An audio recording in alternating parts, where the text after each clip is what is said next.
Hi friends, Lata ಕಿಚನ್ಗೆ ಸ್ವಾಗತ. ಹೇಗಿದ್ದೀರಾ ಎಲ್ಲರೂ? ಚೆನ್ನಾಗಿದ್ದೀರಾ ಅಂತ ಭಾವಿಸ್ತೇನೆ.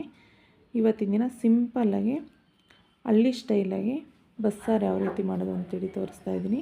ಅದು ಬೀನ್ಸು ಬೇಳೆ ಬಸ್ಸಾರು. ತುಂಬ ಅಂದರೆ ತುಂಬ ಟೇಸ್ಟಿಯಾಗಿರುತ್ತೆ. ಇಲ್ಲಿ ನಾವು ಈರುಳ್ಳಿ ಬೆಳ್ಳುಳ್ಳಿ ಯಾವುದೂ ಹುರಿಯೋ ಅವಶ್ಯಕತೆ ಇಲ್ಲ. ತುಂಬ ಅಂದರೆ ತುಂಬಾ ಬೇಗ ಮಾಡ್ಕೋಬೋದು. ಹಾಗೆ ಟೇಸ್ಟು ಅಷ್ಟೇ ಚೆನ್ನಾಗಿರುತ್ತೆ. ಬನ್ನಿ ಫ್ರೆಂಡ್ಸ್, ಬಸ್ಸಾರು ಮಾಡೋದಕ್ಕೆ ಬೇಕಾಗಿರೋದು ಇಂಗ್ರೀಡಿಯೆಂಟ್ಸ್ ಏನಂತ ನೋಡೋಣ.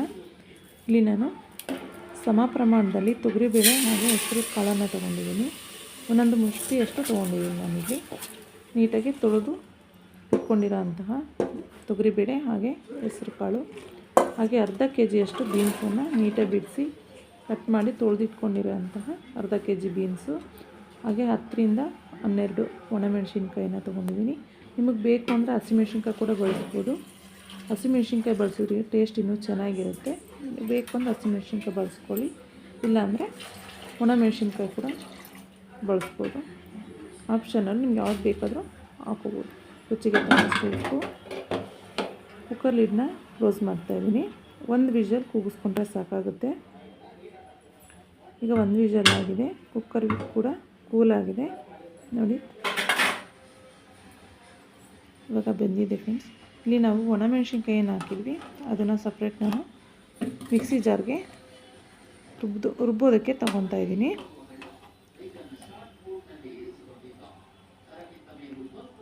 ಒಣಮೆಣ್ಸಿನ್ಕಾಯಿ ಏನಿತ್ತು ಅದನ್ನು ಸಪ್ರೇಟ್ ಮಾಡ್ಕೊತಾ ಇದ್ದೀನಿ. ಒಣಮೆಣ್ಸಿನ್ಕಾಯಿನ ಏನಿದೆ ಕಬ್ಬಿತ್ತಾಗಿದೆ. ಈಗ ನಾವು ಬೇಯಿಸ್ಕೊಂಡಿರೋ ನೀರು ಮತ್ತು ಕಾಳನ್ನು ಸಪ್ರೇಟ್ ಮಾಡಬೇಕು ನೋಡಿ. ಈ ಥರ ಒಂದು ಸೋರು ಹಾಕೋ ಬಟ್ಲೆ ಏನಾದರೂ ಇರುತ್ತಲ್ಲ, ಅದಕ್ಕೆ ನೀವು ಬಸ್ಕೊಳ್ಳಿ. ಇಲ್ಲಿ ನಾನು ಬೇಳೆನ ರುಬ್ಬೋದಕ್ಕೆ ತೆಗೆದಿಟ್ಕೋತಾ ಇದ್ದೀನಿ. ಸ್ವಲ್ಪ ಸಾಂಬಾರು ಗಟ್ಟಿ ಬರಬೇಕಲ್ವ, ಅದಕ್ಕೋಸ್ಕರ ಸ್ವಲ್ಪ ಬೇಳೆನ ತೆಗೆದಿಟ್ಕೋತಾ ಇದ್ದೀನಿ. ಮೆಣಸಿನ್ಕಾಯಿನ ತೆಗೆದಿಟ್ಕೊಂಡಿದ್ವಿ. ಒಣಮೆಣಸಿನ್ಕಾಯಿ ಬೇಯಿಸಿಟ್ಕೊಂಡಿರೋ ಅಂಥ ಒಣಮೆಣಸಿನ್ಕಾಯಿ ಹಾಗೆ 1 ಗೆಡ್ಡೆಯಷ್ಟು ಬೆಳ್ಳುಳ್ಳಿ, 1 ಟೀ ಸ್ಪೂನಷ್ಟು ಜೀರಿಗೆ, 1 ಟೀ ಸ್ಪೂನಷ್ಟು ಮಾತ್ರ ನಾನು ಜೀರಿಗೆ ತೊಗೊಂಡಿದ್ದೀನಿ.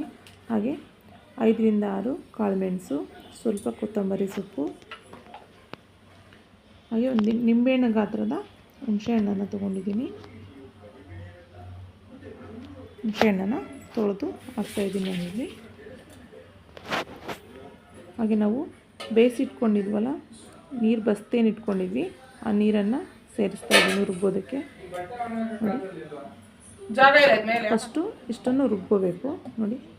ಇಷ್ಟು ನೈಸ್ ಆದಮೇಲೆ ನಾವೇನು ಕಾಳನ್ನು ಸಪ್ರೇಟ್ ತೆಗೆದಿಟ್ಕೊಂಡಿದ್ವಿ, ಬೇಳೆ ಮತ್ತು ಕಾಳು, ಅದನ್ನು ಹಾಕಿ ಸುಮ್ಮನೆ ಒಂದು ಸರಿ ಆನ್ ಮಾಡ್ಕೊಳ್ಳಿ ಸಾಕು. ತುಂಬ ಗ್ರೈಂಡ್ ಮಾಡೋಕ್ಕೆ ಹೋಗ್ಬಿಟ್ಟು ನೈಸಾಗಿ ರುಬ್ಬೋಕ್ಕೆ ಹೋಗ್ಬೇಡಿ. ಬೇಳೆ ಹಾಕಿದ್ಮೇಲೆ ಸುಮ್ಮನೆ ಆನ್ ಮಾಡಿ ಅಷ್ಟೇ ಸಾಕಾಗುತ್ತೆ ನೋಡಿ. ಇಷ್ಟಾದರೆ ಸಾಕು, ತುಂಬ ನೈಸಾಗಿ ರುಬ್ಬೇಡಿ. ಇಲ್ಲಿ ನಾನು ಕಾಳನ್ನು ಏನು ತೊಗೊಂಡಿದ್ದೆ ಅದನ್ನು ಸ್ವಲ್ಪ ತಣ್ಣಗಾಗಲಿ ಅಂತೇಳಿ ತಟ್ಟೆಗೆ ಹಾಕಿಟ್ಟಿದ್ದೆ. ಈ ಥರ ಹಿಂಡ್ಕೋಬೇಕು.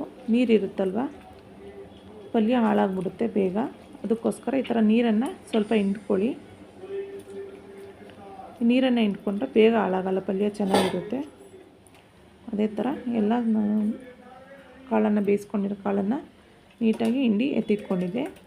ಹಾಗೆ ಬಸ್ತಿಟ್ಕೊಂಡಿರೋ ಅಂತಹ ನಾವು ಕಾಳು ಬೇಯಿಸ್ಕೊಂಡಿದ್ವಲ್ಲ, ಆ ನೀರೇನಿದೆ ಅದಕ್ಕೆ ನಾನು ಖಾರನ ಸೇರಿಸ್ತಾ ಇದ್ದೀನಿ. ರುಬ್ಬಿಟ್ಕೊಂಡಿರೋ ಅಂತಹ ಖಾರನ ಸೇರಿಸ್ತಾ ಇದ್ದೀನಿ. ಹಾಗೆ ಜಾರ್ ತೊಳೆದಿರೋ ಅಂತಹ ನೀರನ್ನು ಸಮೇತ ಸೇರಿಸ್ತಾ ಇದ್ದೀನಿ. ಇದಕ್ಕೆ ನಾನು ಯಾವುದೇ ರೀತಿ ಬೇರೆ ನೀರನ್ನು ನಾನು ಬಳಸಿಲ್ಲ. ನಾವೇನು ಬೇಯಿಸ್ಕೊಳಕ್ಕೆ ಇಟ್ಕೊಂಡಿದ್ವಿ ನೀರು, ಅದೇ ನೀರು ಅಷ್ಟೇ. ನಿಮ್ಗೆ ಬೇಕು ಅಂತಂದರೆ ಗಟ್ಟಿ ಆಯಿತು ಅಂದರೆ ಬೇಕಾದ್ರೆ ಸ್ವಲ್ಪ ನೀರನ್ನು ಸೇರಿಸ್ಕೊಳ್ಳಿ. ಕರೆಕ್ಟಾಗಿದೆ ನನ್ನ ಮೆಜರ್ಮೆಂಟು, ಹಾಗಾಗಿ ನಾನು ಯಾವುದೇ ರೀತಿ ನೀರನ್ನು ಬಳಸಿಲ್ಲ. ಈಗ ನಾನು ಸಾಸಿವೆ ಕರಿಬೇವು ಒಗ್ಗರಣೆನ ಹಾಕಿತಾ ಇದ್ದೀನಿ. ಸಾಸಿವೆ ಕರಿಬೇವು ಒಗ್ಗರಣೆ ಹಾಕಿದ್ಮೇಲೆ ಒಂದು ಕುದಿ ಬಂದರೆ ಸಾಕು. ತುಂಬ ಕುದಿಸೋ ಅವಶ್ಯಕತೆ ಏನಿಲ್ಲ, ಒಂದು ಕುದಿ ಬರಬೇಕಷ್ಟೇ.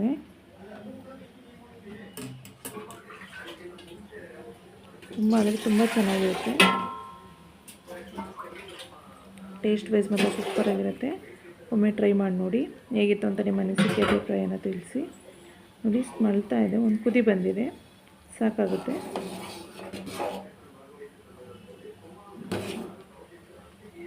ತುಂಬ ಗಟ್ಟಿನೂ ಮಾಡ್ಕೋಬಾರ್ದು ಬಸ್ಸಾರು, ಯಾವತ್ತಿದ್ರೂ ತೆಳ್ಳಗಿರಬೇಕು ಬಸ್ಸಾರು, ಅವಾಗೇನೇ ಟೇಸ್ಟ್ ಚೆನ್ನಾಗಿರೋದು. ಇದು ತಣ್ಣಗಾದ್ಮೇಲೆ ಸ್ವಲ್ಪ ಗಟ್ಟಿ ಬರುತ್ತೆ ಸಾಂಬಾರು, ಹಾಗಾಗಿ ಆದಷ್ಟು ಬಸ್ಸಾರು ಸ್ವಲ್ಪ ತೆಳ್ಳಗಿದ್ರೇ ತುಂಬ ಚೆನ್ನಾಗಿರುತ್ತೆ.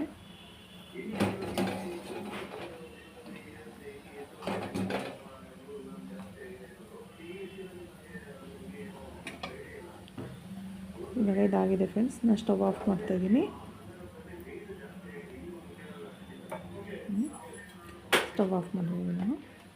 ಇವಾಗ ನಾನು ಪಲ್ಯಗೆ ಒಗ್ಗರಣೆ ಮಾಡ್ಕೊತಾ ಇದ್ದೀನಿ. 1 ರಿಂದ 1.5 ಟೇಬಲ್ ಸ್ಪೂನಷ್ಟು ಎಣ್ಣೆ, 1/4 ಟೀ ಸ್ಪೂನಷ್ಟು ಸಾಸಿವೆ, ಹಾಗೆ ಸ್ವಲ್ಪ ಕರಿಬೇವನ್ನು ಹಾಕ್ತಿದ್ದೀನಿ. ಕಟ್ ಮಾಡಿ ಇಟ್ಕೊಂಡಿರೋಂತಹ ಈರುಳ್ಳಿ 2 ರಿಂದ 3 ಈರುಳ್ಳಿ, ಹಾಗೆ ಖಾರಕ್ಕೆ ಎಷ್ಟು ಬೇಕಷ್ಟು ನೋಡಿಕೊಂಡು ಹಸಿಮೆಣಸಿನಕಾಯಿ ಸೇರಿಸ್ಕೊಳ್ಳಿ.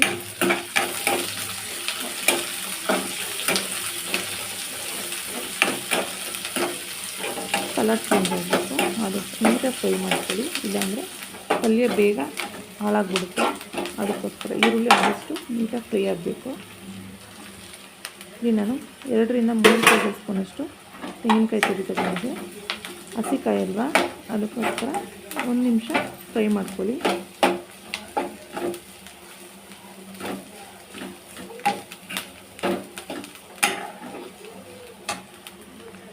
ಈ ರೀತಿ ಮಾಡೋದ್ರಿಂದ ಪಲ್ಯ ಬೇಗ ಹಾಳಾಗಲ್ಲ. ಸಂಜೆವರೆಗೆ ಇಟ್ಟರು ನೀವು ಪಲ್ಯ ಏನೂ ಆಗೋದಿಲ್ಲ, ತುಂಬ ಚೆನ್ನಾಗಿರುತ್ತೆ. ನಾವು ಬೇಯಿಸಿಟ್ಕೊಂಡಿರೋಂತಹ ಕಾಳನ್ನು ಸೇರಿಸ್ತಾ ಇದ್ದೀನಿ. ನೀಟಾಗಿ ಒಂದ್ಸರಿ ಮಿಕ್ಸ್ ಮಾಡ್ಕೊಳ್ಳಿ.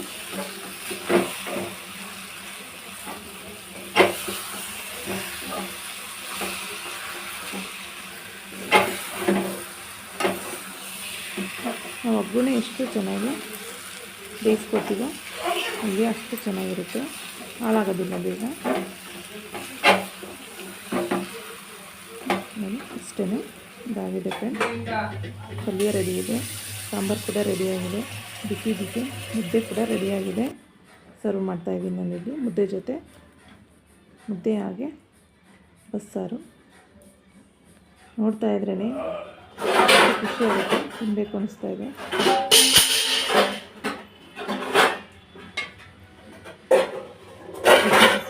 ಬಿಸಿ ಬಿಸಿ ಬಸ್ಸಾರು ಖಂಡಿತವಾಗಿ ನಿಮ್ಮ ಮನೆಯಲ್ಲಿ ಟ್ರೈ ಮಾಡಿ, ನಿಮ್ಮ ಅನಿಸಿಕೆ ಅಭಿಪ್ರಾಯನ ಕಮೆಂಟಲ್ಲಿ ತಿಳಿಸಿ. ಇಷ್ಟೇ ಫ್ರೆಂಡ್ಸ್, ತುಂಬ ಅಂದರೆ ತುಂಬ ಟೇಸ್ಟಿಯಾಗಿರುತ್ತೆ. ಹಳ್ಳಿ ಸ್ಟೈಲ್ ಅಂದರೆ ಕೇಳಬೇಕಾ, ಟೇಸ್ಟ್ ಕೇಳಂಗೆ ಇಲ್ಲ, ಅಷ್ಟು ಟೇಸ್ಟಿಯಾಗಿರುತ್ತೆ. ಒಮ್ಮೆ ಟ್ರೈ ಮಾಡಿ ನೋಡಿ. ಮುದ್ದೆ ಕೂಡ ಕೈಗೆ ಅಂಟಬಾರ್ದು, ಆ ರೀತಿ ಇರಬೇಕು ಮುದ್ದೆ. ಬಸ್ಸಾರು ತುಂಬ ಚೆನ್ನಾಗಿರುತ್ತೆ ನೋಡಿ, ಸೂಪರಾಗಿದೆ. ಈ ವಿಡಿಯೋ ಇಷ್ಟ ಆಗಿದ್ರೆ ಲೈಕ್ ಮಾಡಿ, ಶೇರ್ ಮಾಡಿ, ಹಾಗೆ ನಿಮ್ಮ ಅನಿಸಿಕೆ ಅಭಿಪ್ರಾಯನ ಕಮೆಂಟಲ್ಲಿ ತಿಳಿಸಿ. ಯಾರೆಲ್ಲ ವಿಡಿಯೋನ ಹೊಸಬ್ರು ನೋಡ್ತಾ ಇದ್ದೀರಾ ಪ್ಲೀಸ್ ಚಾನಲ್ನ ಸಬ್ಸ್ಕ್ರೈಬ್ ಮಾಡ್ಕೊಳ್ಳಿ. Thank you for watching.